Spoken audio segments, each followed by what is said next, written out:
So, good morning, students. So, yesterday we have completed the first chapter. So, here in the 10th standard, we have three parts of social science textbooks. First part is history, second is geography, and third is economics. So, I am moving to the second part of your textbook, that is chapter 8, the natural resources that we have discussed in the 9th standard, that about our natural vegetation. So, I will read. Human needs can be satisfied partially or completely through resources. There are thousand elements in the nature, but we can not call all of them resources. These elements can be called resources only when these are utilized by man through his special knowledge and expertise. In other words, the things on which the main man is dependent, human needs can be fulfilled by them, and man has the physical and influential intellectual capacity to utilize them can be called as resources. So you can underline what is resources. The things on which the man is dependent, human needs can be fulfilled by them, and man has the physical and intellectual capacity to utilize them can be called as resources. So you can underline what are resources, and in this way anything which is used to fulfill the human needs become a resource. In ancient times, man, that is different. So what is resources, that you can underline, that is resources means whatever the things what we have want, means can be the needs, human needs can be fulfilled by them, and physical and intellectual capacity to utilize them can be called as resources. That is the thing in that. Then uses of resources. Second is uses of resources. Resources are useful in many ways. We learn about its role gradually. It's every stage of human life. So the first part of the resources, uses of resources, we are using resources as food.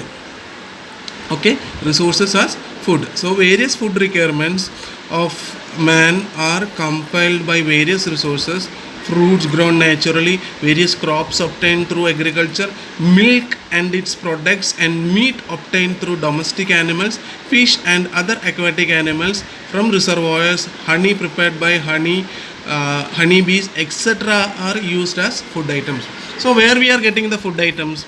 We are getting the food items through various resources like fruits, then various crops obtained through agriculture, then milk and its products, meats obtained through. So these all are food resources. Then all activities from agriculture to industries ultimately depend on natural resources. Let us know about it. So all activities from agriculture to industries ultimately depend on natural resources. That is, let us know about it. So resource as a food. Resource as a food, you understood now? So that you have to underline various food resources like fruits, vegetables, crops, milk, etc. like that. So next is resources as a source of raw material. Raw materials means what? For preparation, for manufacturing a pen, we require raw materials. What all things we require? We require plastic first. We require that nibs, that point nibs, and we require refillers. So these all are the raw materials of manufacturing a pen. So as like that, resources as a source of manufacture. Various goods obtained from forest, agro products, wool, hides, and meat available from the animals, mineral ores, etc. are the raw materials for many industries. So see, wool we are getting from whom? Sheep, right? So that wool is a raw material of which thing? Wool is a raw material of sweaters, right? So then hides and meat available. There's wools are raw materials of this thing. Means we require raw material. Suppose we have to prepare this rice, means meals, means bath, right? So for that we require rice, right? So that is a raw material of bath, right? So we have to buy rice for preparing the meals, right? So that is it. Resources as a source of raw material. Then resources as energy resources. There are different types of energy. Which are the different types of energies we have discussed in the last year? That is non-renewable resources and renewable resources. That you know, we use coal, petroleum, natural gas, etc. as fuel in industries as well as domestic fuel.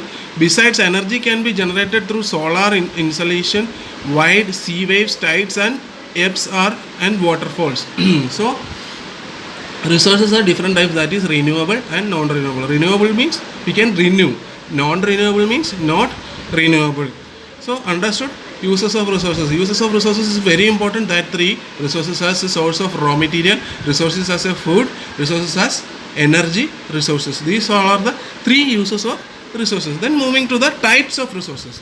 There are three types of resources. One is on the basis of ownership, and on the basis of re-availability, then on the basis of distribution centers. So the first one is on the basis of ownership. Ownership means individual resource owned by the individual or a family. Examples: land and building. So if you are having some properties, that is individual property, right? Individual resources. If you have a home, if you have a farm, that is an individual property. Then national resource owned by a country or a region, means army, international trade, etc. So national resources means army, defense, and this air force, navy, all are related to army, right? So these all are national resources. Then global resources are there.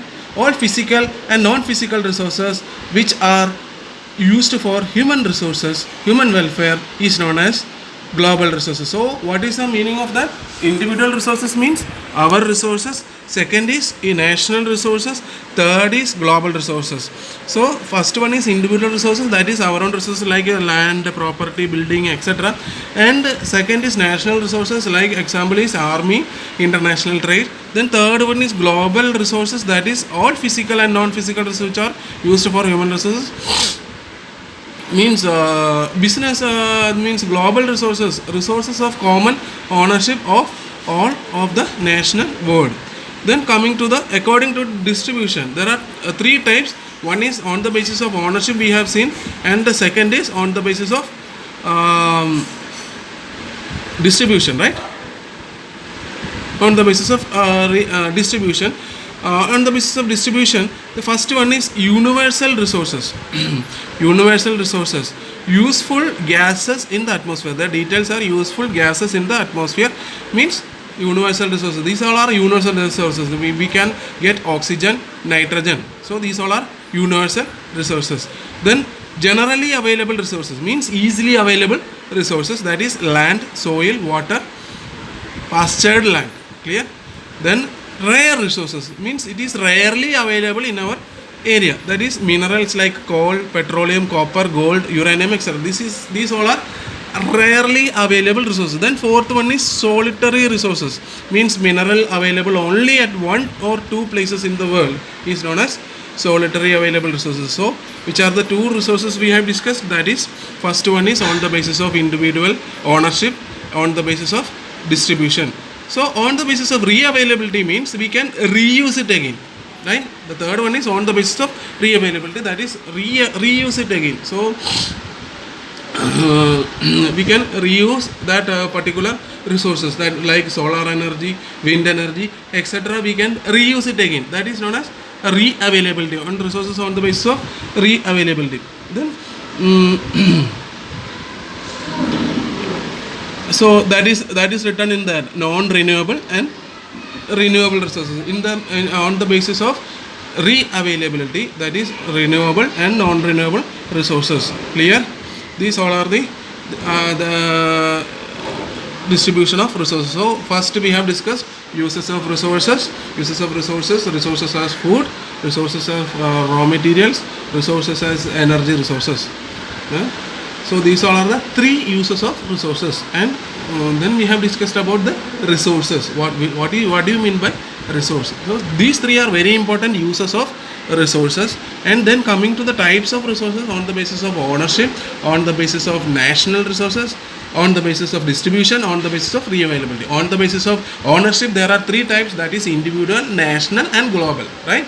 And according to distribution, there are four types, that is universal resources, generally available resources, rare resources, solitary resources. Clear? Four resources are there on the basis of distribution.